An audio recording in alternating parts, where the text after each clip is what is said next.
Hey love bugs, welcome back to another Tarot Lover Reviews. Today we are taking a look at the Mind's Eye Tarot created by Olivia Rose. Now, if you've heard of this tarot deck or you did not know this tarot deck even existed, hopefully this review and the flip through that comes afterwards helps you to decide on whether or not this tarot deck is right for you. Now, if you want to skip to the flip through, take a look down at the description here. I break down all of the suits into chapters to make it easier for you to start where you would like in that flip through. But right now we're going to talk about the packaging, the guidebook, the cards. We're going to dive deep into the cards. Card stock, card texture, back of cards, card size, imagery, naming conventions, all the things. So if you're interested in the details, stick around. Otherwise, feel free to head over to the flip through. But first things first, let's go ahead and talk about the packaging. So this is what the box looks like. And I literally just got this deck in yesterday. I purchased it off of Amazon. The publisher is US Games Systems Inc. So you can purchase this deck off of their website. You can purchase it off of the creator's website, or you can get it off of Amazon. But I found out about this tarot deck through TikTok. There are two TikTok creators that I absolutely adore and respect, and they utilize this tarot deck in their lives. Here's the interior of the box with the string to help take the cards out. And just to kind of come back to the packaging here, very thick packaging, which means that if I leave my cards in this box, in the packaging, I know that they will be well protected just in case the box were to fall on the floor. So I love that. But yeah, the the TikTok creators that I follow that utilize this use it on their lives. And normally I listen to their lives while I'm headed home from work. And the times that I've looked at the live, because you know, you're not supposed to be doing that kind of stuff while you're driving. I love listening, but that's beside the point. But the times that I've looked over and glanced at the cards that they're pulling out, the imagery is just beautiful. So I'm just like, I'm sold. I need this tarot deck, and I'm glad that it came in yesterday. So that is the packaging. Let's talk about the guidebook, because the first words out of my mouth when I opened the packaging was, this is a hefty book. And I love it. There's weight to this guidebook, even though it's a smaller guidebook. And I'm not saying that, oh my gosh, it's a small guidebook. No. It's the perfect size to fit in the box, okay? But there is weight to this book. And this just shows, and it's the details. It's the details that you receive within that deck. It's not just the deck itself. It's the packaging, it's the guidebook that kind of just ties everything in together. And dude, it is a thick, weighted book. And mainly that's because the paper is quality. Like, it's pretty thick paper. I thought, as I was flipping through the book, I thought I had 2 pages stuck together. That's how thick the pages feel. So it feels fantastic. As far as what you get within the guidebook, you get a full page color of each of the cards within the deck. It's not normally what you end up seeing is the major arcana will be the only ones to have a full page of that particular card in some guidebooks. And then for the minor arcana, you might just have a little version or nothing at all, just the descriptions. This book provides you with a full view of all of the cards in color, which I absolutely love. I love to be able to read the description and look over at the card and make my comparisons and understand what it is or why it is the author and illustrator did what they did, what they chose, and why they chose the words that they chose, all that good stuff. So in regards to what you get as far as the descriptions go, you do get a description, a brief little description to explain what that card is. Not necessarily to explain the imagery, right? The creator of this tarot deck is a beautiful artist. She's based out in the UK, and she uses, it almost seems like she uses very limited mediums, if I'm saying that right. I mean, she uses like water paper, gold ink, certain types of items she uses in order to create her illustrations, and everything's done intuitively, right? We're going to get into the imagery, so I'll talk a little bit more about that later. But yeah, so you get a basic description for about what that card is from a tarot perspective, right? And then you have upright, I believe that's upright, yes, upright and reversal meanings for each of the cards. So you get keywords for each of the cards as well. So description paragraph, and then upright and reversal keywords to utilize for that card. As far as tarot spreads, you get one tarot spread towards the end of the guidebook, but it's pretty straightforward. 3-card spread, which is fine. Again, I always feel that it's great to have at least one tarot spread within the guidebook, because if you are new to tarot and you're just not sure, because there's an overwhelmingly large amount of tarot spreads out there, it will confuse anyone, especially new tarot readers. So it's always great to have at least one tarot spread. Even if it's a 3-card spread, that's perfect. Some people do, you know, explain what a 1-card spread would be, or a 2, or a 3, or a 10. Really, it's just being able to have at least one tarot spread within the guidebook to help you out. Kind of like that, just that one step, you know what I mean? So yeah, I appreciate that they provided that tarot spread towards the end of the booklet as well. But yeah, I love this. It's the weight for me. I'm not saying that it's a bad thing.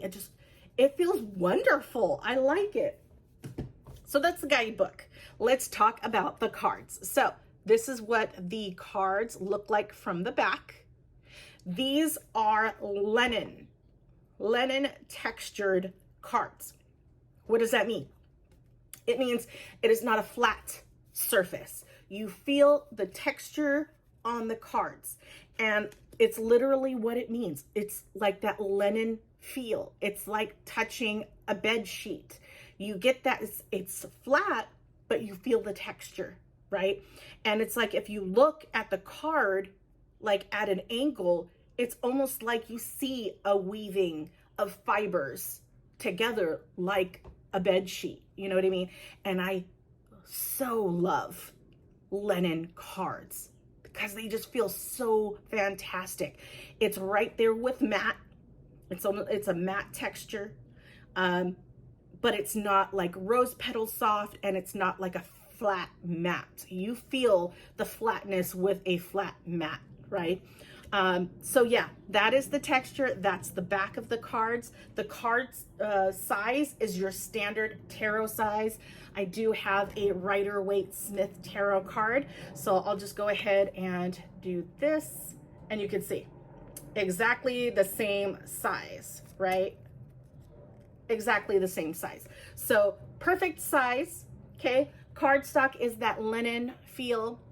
You got that matte finish, but I feel like when the cards are up against each other, it almost feels like there's a gloss to it though, because I cannot do a poker style shuffle without my cards wanting to spread out everywhere instead of just on top of each other, if that makes sense. So I feel like there's a slight gloss to it, to where the control is a little bit harder with a poker style shuffle. Okay. Cardstock. We'll go a little bit further into cardstock. Cardstock, Goldilocks zone. Definitely, it is not too thin to where you can like super bend the cards, and it's not too thick to where you couldn't bend the card. So cardstock is fantastic. Literally, it is normally, you can tell when it's a little bit on the thicker side, right? I feel like this is perfect cardstock. Truly Goldilocks zone cardstock. You still get you feel the quality, but it's not too thick to where it's too hard to bend the cards, if that makes sense. So again, if you guys have seen my little videos that I've done, I do this like C-scale to visually give you an idea of what the cardstock is, or how thick it can be, because sometimes if I look up what the cardstock size was used for this, not everybody's going to understand that. Not everybody's going to want to know that. It's just whether it's too thick or too thin, right? I can tell you it's perfect, but it's kind of like, I still don't get it. So my C-scale that I do is the top portion here is paper thin cardstock. Really thick cardstock to where you cannot bend it for the life of you, okay? Then you got the Goldilocks zone, just right, not too thick, not too thin, right? So literally, I ain't moving nowhere. It is right smack dab in the middle. It is a perfect cardstock. I love the way that these cards shuffle when I don't use it in a poker style way, okay? I'll do the under over method and it's perfect. Like, it feels fantastic and it already wants to start popping out cards. Another thing with this tarot deck, I have always found that not all tarot decks like to pop out cards because I don't feel like they're as vocal. This one is vocal. Normally I wait 24 hours after I purchase a tarot deck to really start using it. I didn't wait. I couldn't wait. I felt like I needed to use it. And it was very vocal about what it wanted to talk about. So I love this tarot deck. So yeah, that was the backs, the cardstock, the card texture. Let's talk about the imagery. So imagery and naming conventions are what we're going to talk about next.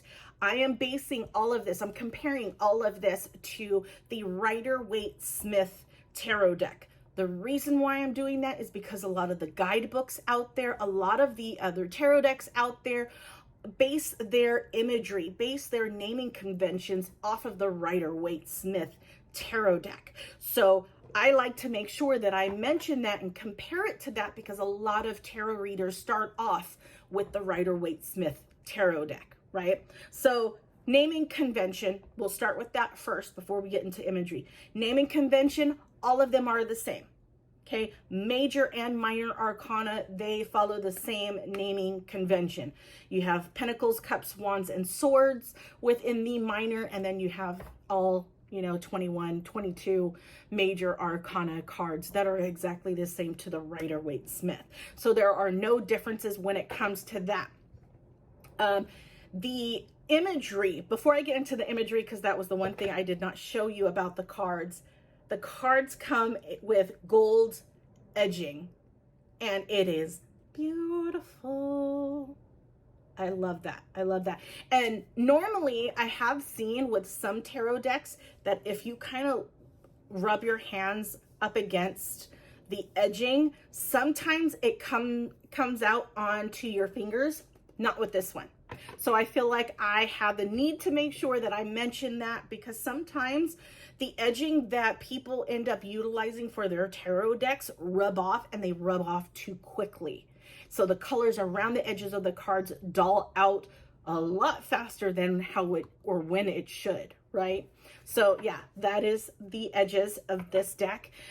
Imagery is based, so the artist definitely drew inspiration from the Rider-Waite-Smith tarot deck. So you will definitely see similarities to the Rider-Waite-Smith in the Mind's Eye Tarot. So you will definitely see that, but it is in her art style, which again is beautiful. And she definitely draws upon what she pulls from that particular card, what energies she receives from that particular card is what she utilizes intuitively to create the art that she created for each of these cards. And it's beautiful. I love I try not to get Rider-Waite-Smith tarot cards that like are heavily like almost exactly the same to the Rider-Waite-Smith. It's just the people look a little bit different. The backgrounds may look a little bit different, but for the most part, you know, that totally just reminds you of the Rider-Waite-Smith. I try to avoid that because I want something more updated. I want a tarot deck that is going to challenge me, that is going to invoke me to look beyond what I already know, if that makes sense.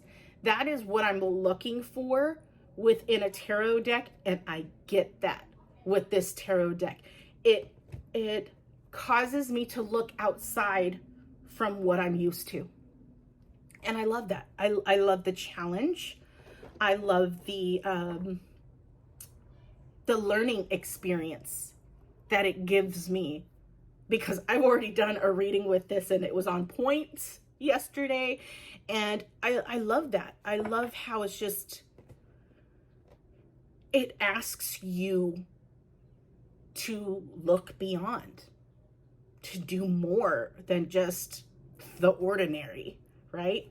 So yeah, oh my gosh, I absolutely 100% recommend this tarot deck, especially new tarot readers. She made sure when she was creating the art that it would be imagery that new tarot readers could use and learn from. So that's why she really wanted to make sure she took elements and elements from the Rider-Waite-Smith and incorporated it into her own artwork in her own way. So yeah, I hope this review has helped you in some way. Yeah, if it has, leave a like. Take a look at my channel when you get a chance to see if there are any other tarot decks that I may have already done a review on that you might be interested in. If you do not see a tarot deck that I haven't done it yet, leave a comment, let me know what that tarot deck is, and I will look into it and see if I don't already have it.